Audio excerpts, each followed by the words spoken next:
आं गिबियावनो साबायखर बावनो नागिरदों। आंखौ नैथि खेबनि थाखाय आङो बिजाथि हिसाबै सायख'नायनि थाखाय जोंनि आसामनि रायजोनि जोंनि बिजेपिनि आफादगिरि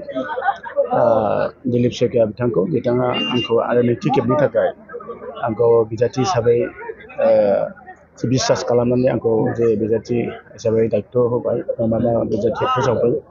आरो दिनै आङो बिजाथिलाय माने डिसि अफिसाव आङो गथायनो थाङो आरो नैथियाव आङो साबायखर बावनो सानदों जोंनि आसामनि गिबि मन्थ्रि डक्टर हेमन्त बिश्व शर्मा सारखौ।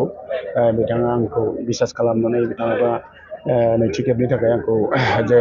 माने पार्टिखौ माबा होबाय बिजाथि होबाय आरो थामथियाव जोंनि तामुलपुर जिल्लानि दिनैहाय लाइमोन मिनिस्टार जयन्त मल्ल बरुवा बिथांखौबो आङो साबायखर बावबाय नैथि खेबनि थाखाय आंखौ बिजाथि सायख'नायनि थाखाय आरो जोंनि आसाम बिधान सभानि अध्यक्ष माने बुंथिगिरि बिस्वजित दैमारि बिथांखौबो आं साबायखर बावदों आंखौ नैथि खेबनि थाखाय जे बिजाथि सायख'नायनि थाखाय आरो जोंनिनो बे समस्तिनि दायित्व थानाय आंजोंनो लोगोसे दङ जोंनि समस्तिनि जों स्टेटनिफ्राय दायित्व होदों संगठनखौ नायनो ऋषिराज हाजरिका बिथांमोनहाबो आंखौ नैथि खेबनि थाखाय माने बिजाथि होनायाव सापर्ट खालामबाय बेनिखायनो साबायखर बावबाय आरो जोंनि जिल्लानि आफादगिरि केप्टर दास लोगोसे बिबानगिरि बिथांमोनखौबो आं साबायखर बावदों आरो जोंनि मण्डलनि आफादगिरि सत्यसिं चौधुरी आरो लोगोसे मण्डलनि बिबानगिरि बिथांमोनखौ आं साबायखर बावदों आरो जोंनि बुथ कमिटिनि आफादगिरि शक्ति केन्द्रनि आफादगिरि आरो ज्येष्ठ बिजेपि बिबानगिरि बिथांमोना आंखौ बिसास खालामनानै नैथि खेबनि थाखाय जे बिजाथि आंखौ सायख'बाय गासिबो जोंनि बिजेपि दैदेनगिरि बिथांमोनखौ आं साबायखर बावदों आरो आं दा जोङो 7,000सो सुबुंजों जमा जानानै दिनैहाय बर' आसामिस बाङालि गुरखा बिदिनो जाति जन'जाति आं बिराद गोजोनदों 7,000सो दा जों जेराव गारि हरदों गारि गंनै हरदों गंब्रैनि माने बासनि मानसि जमा जानानै दङ जेराव गंसे हरदों बेयाव गंनैनि बासनि मानसि जमा जानानै दं बेयावनो आं बिराद गोजोनदों जे बिजेपि दोलोखौ रायजो राजाया बिराद अनसायदों आरो बे अनसायनायनि गिबियावनो जों साबायखर होनांगोन जोंनि आसामनि मुख्यमन्त्रि हेमन्त बिश्व शर्मा बिथाङा माने गोरिबफोरनि थाखाय गोबां माने आसनि मावनायनि थाखाय रायजो राजाया बिराद मोजां मोनदों आरो दिनैहाय आङो बिजाथिलाइ गथायनो थाखाय थांदों डिसिआवबो थांगोन दा जमा जाना दं दा दसे उनावनो जों बिजाथि गसायगोन आं आसा खालामदों खावलायदों जाहाथे गणतन्त्र मोनसे सिस्टेम रायजानो राजा जाहाथे बिजाथि लायै माने गथायनायनि उनाव जों रायजोनि सेराव जोङो गावनि बिजेपिनि दलनि निति आदर्शखौ लानानै जों रायजोनि सेराव जोङो आर'ज बिगोन भट बिनो थांगोन आंहा बिसास दं जोंखौ एबार अनसायगोन आं बयखौबो खावलायदों जे जाहाथे बे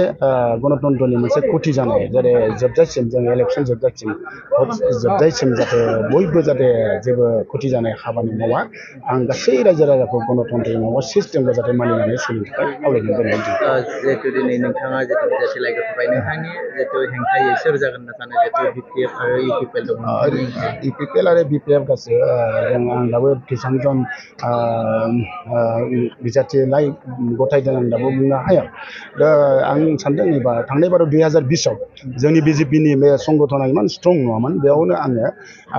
BPF दोलोआ बेयाव पावार दंमोन 3,000नि बारा भटआव जों बिजेपिया बे सुक्लाय सेरफाङाव जोङो BPFनिफ्राय उद्धार खालामदों आरो UPPL 1800 जोंनि खम मोनदों BPL माने बिटिआर सुक्तिनि थाखाय बर'फ्रा 85% बर'फोर दंमोन दा एबार आं नुनो मोनदों दानो नोंसोर नायगोन गारियाव गासैबो बर' मानसि नुनो मोनगोन बहुत बर' हिनजावफोर नुनो मोनगोन एबार 30-40-50%सो बर' रायजो राजाया जोंजों दं आं सानदों एबार जोङो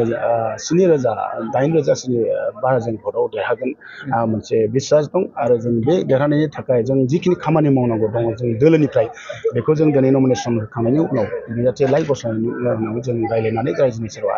आर'ज बिनो थांगोन जिहेतु दिनै नोंथाङा जितु बिजाथि लाइ गथायगोन बेहाय जुदि देरहासार जायोबा रायजो राजानि थाखाय गिबि खामानि हिसाबै मा मावगोन गिबि खामानिया बेनो रायजो राजाया जिखिनि सासे प्रतिनिधि सासे